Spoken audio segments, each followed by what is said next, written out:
छत्रपती शिवाजी महाराज, राष्ट्रमाता जिजाऊ, भारतीय घटनेचे शिल्पकार डॉक्टर बाबासाहेब आंबेडकर, थोर समाज सुधारक महात्मा ज्योतिबा फुले या सर्व महामानवांना नतमस्तक होत आजच्या संकल्प ते सिद्धी या कार्यक्रमाचे अध्यक्ष,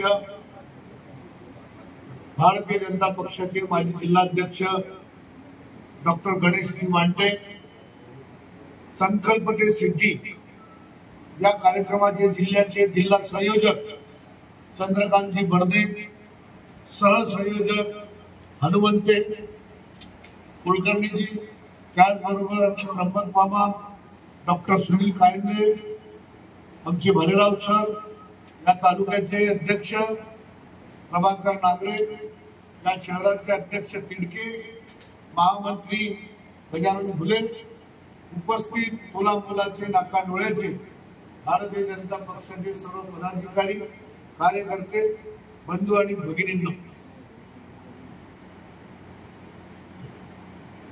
संकल्प ते सिद्धी या कार्यक्रमाच्या निमित्ताने आज आपण सर्वजण या ठिकाणी जमलो आहोत. आपली संख्या किती आहे यापेक्षा आपण गुणाने किती मोठे आहोत हे खऱ्या अर्थाने मला या ठिकाणी आवर्जून सांगायचं आहे. क्वांटिटी पेक्षा क्वालिटी ही भारतीय जनता पक्षाने नेहमी जपली आहे आणि त्या क्वालिटीच्या माध्यमातूनच एक क्वालिटी सरकार भारतीय जनता पक्षाच्या माध्यमातून देशाला नरेंद्र मोदी साहेबांच्या नेतृत्वामध्ये दिल्या गेल्या आणि म्हणून गेल्या 11 वर्षामध्ये आधी केलं आणि मग सांगितलं त्या उक्तीप्रमाणे पंतप्रधान नरेंद्र मोदी साहेबांच्या 11 वर्षाच्या कारकिर्दीचा मागोवा आढावा हा जनतेपर्यंत आपल्याला पोचवायचा आहे. आणि असं म्हटलं जाते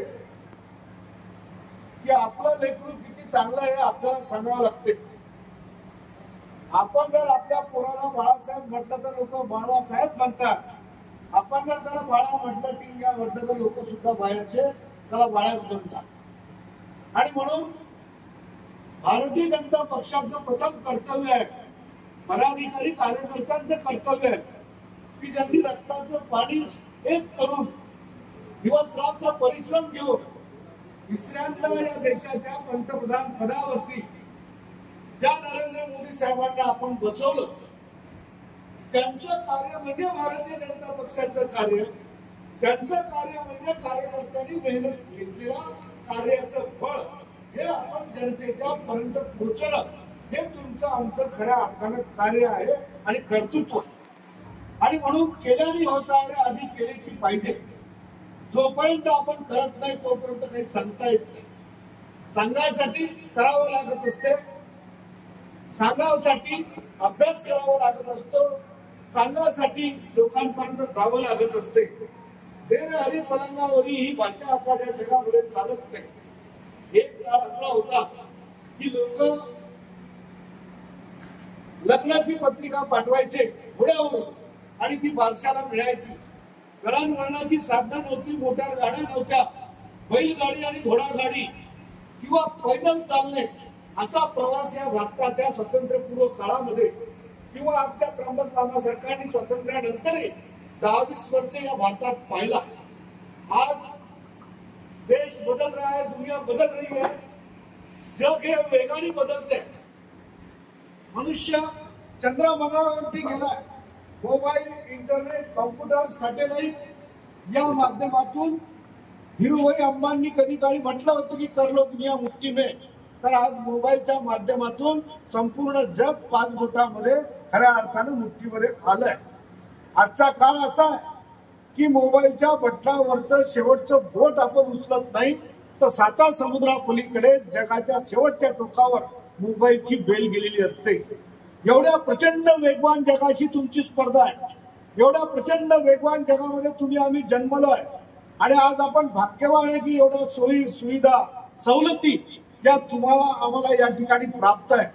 आपल्या पूर्वजांनी, आपल्या जुन्या लोकांनी जात्यावरती माय बहिणींनी दळण दळलं, पायी चालून उन्हा ताणामध्ये काबाड कष्ट करून शेता वाड्या केल्या, तेव्हा कुठं आजची पिढी ही तुम्ही आम्ही या ठिकाणी त्यांना जन्माला घालता आली, सुसंस्कृत बनवता आली, कुठेतरी तुम्हाला आम्हाला हे जग पाहण्याचं भाग्य त्यांच्या मेहनतीतून त्यांच्या परिश्रमातून मिळालंय।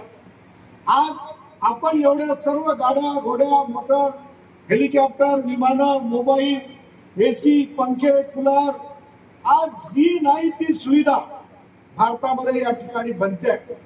एक काळ इंग्रजांच्या काळामध्ये असा होता की भारतामध्ये कुठल्याही प्रकारचं उत्पादन होत नव्हतं।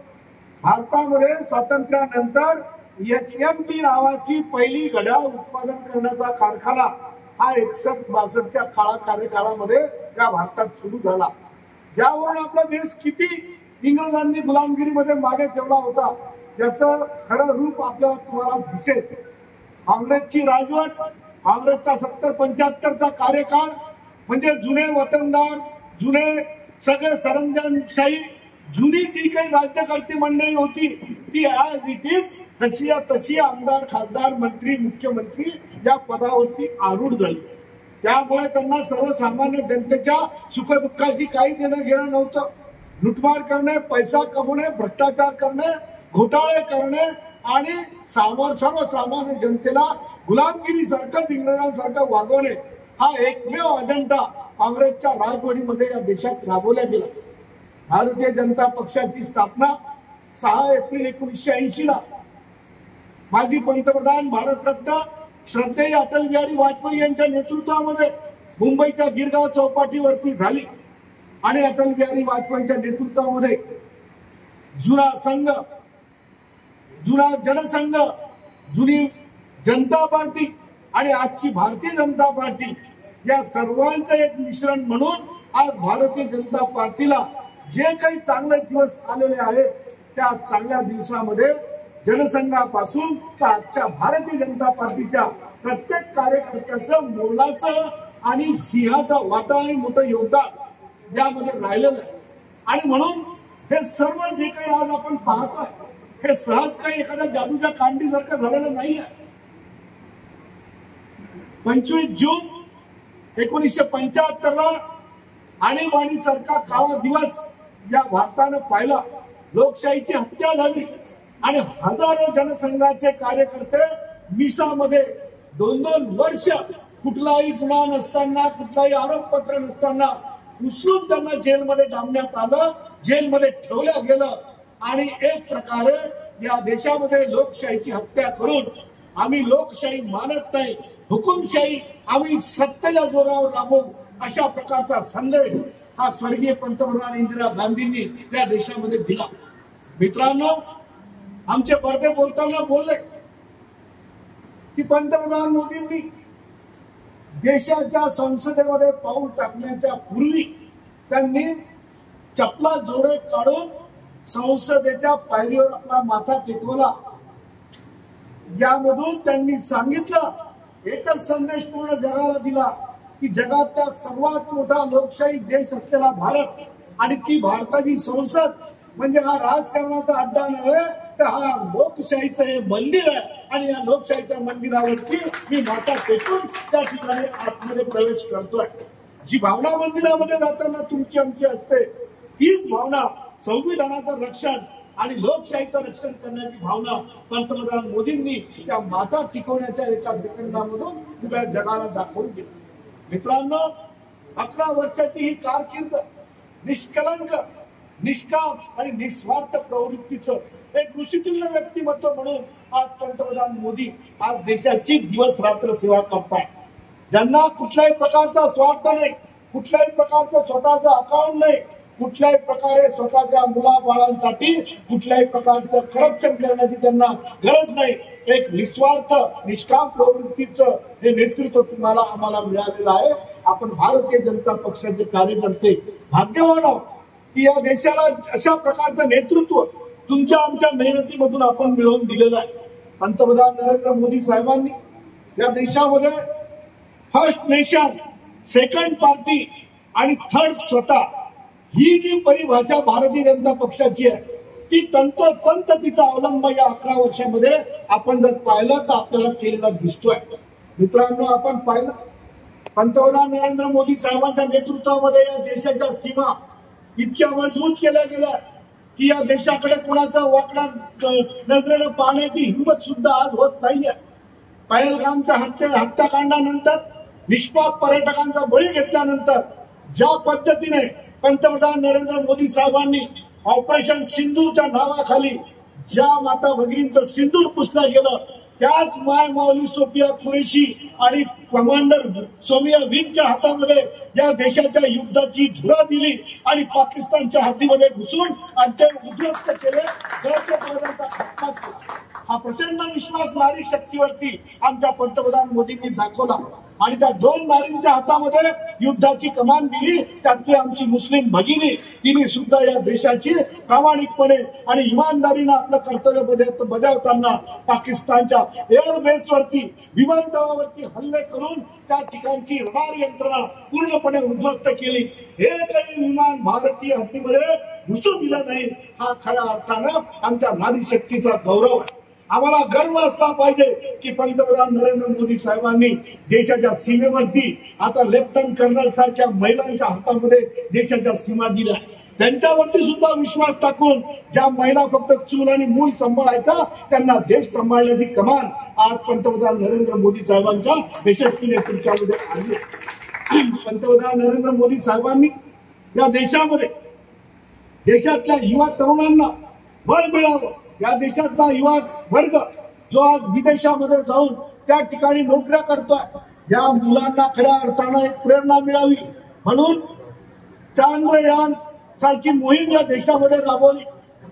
चंद्राच्या दक्षिण ध्रुवावरती चंद्रयान उतरवून यशस्वीपणे उतरवून जगामध्ये दक्षिण ध्रुवावरती चंद्रयान उतरवणारा भारत हा पहिला देश ठरला. भारत हा जगामध्ये पहिला देश ठरला जे आजपर्यंत अमेरिका, रशिया, चीन सारख्या प्रगत राज्यांनी केलं नाही ते भारताने पंतप्रधान नरेंद्र मोदीच्या रूपाने करून दाखवलं. जेव्हा चंद्रयानची पहिली मोहीम आपली यशस्वी झाली होती, शेवटच्या टप्प्यामध्ये जेव्हा चंद्रयान कोसळलं होतं तेव्हा स्वतः पंतप्रधान त्या इस्रोच्या लॅबोरेटरीमध्ये जाऊन शास्त्रज्ञांच्या पाठीवरती हात देऊन उभे राहिले होते की भिवू नकोस, मी तुझ्या पाठीची आहे. एखादी मोहीम यशस्वी अयशस्वी झाली म्हणून त्या मोहिमा संपत नसतात आणि पुन्हा नव्यानं ती मोहीम सुरू करण्यासाठी त्यांना बळ दिलं, पैसा दिला, आधार दिला आणि चंद्रयान या ठिकाणी यशस्वीपणे भारतीय शास्त्रज्ञांनी दक्षिण ध्रुवावरती उतरवून दाखवलं. हा देश बदल रहा आहे हे बोलत असताना मला अभिमानाने सांगावंसं वाटतं की या देशामध्ये आज UPIच्या माध्यमातून जी डिजिटल क्रांती पूर्ण जगामध्ये भारताने घडवून दाखवली.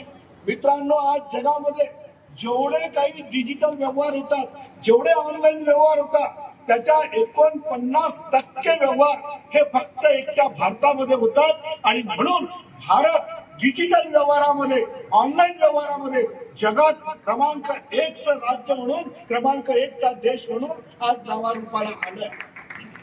आपण पाहिलं असेल पंतप्रधान नरेंद्र मोदींचं धाडस, त्यांची मुत्सद्देगिरी, त्यांचं सगळ्या जगामध्ये नेहमी फिरणं, आपल्या प्रवासामधून फिरण्यामधून त्यांनी प्रत्येक देशाशी निर्माण केलेले मैत्रीचे संबंध आणि त्याच्यातून मुत्सद्देगिरी केली म्हणून आज भारत 370 कलम रद्द करू शकला. स्वातंत्र्य काळापासून 1947 पासून 370 कलमचा जो मुद्दा सतत या भारताला या ठिकाणी कुठे ना कुठे टोचत होता. एखाद्या डोळ्यामध्ये एखादा पुरुष जाते आणि सतत त्रास देत राहतो. त्या पद्धतीने 370 कलमांमुळे भारतीय सैन्याचे हात बांधले गेले होते. भारताची संसद, बाबासाहेबांचं संविधान हे कोणताही कायदा जरी आमच्या संसदेत केला तरी तो 370 कलममुळे काश्मीरला लागू होत नव्हता. जोपर्यंत काश्मीरचं सरकार, काश्मीरची विधानसभा जोपर्यंत त्याला मान्य करत नाही, त्याला मान्यता देत नाही, तोपर्यंत त्या ठिकाणी तो कायदा लागू होत नव्हता.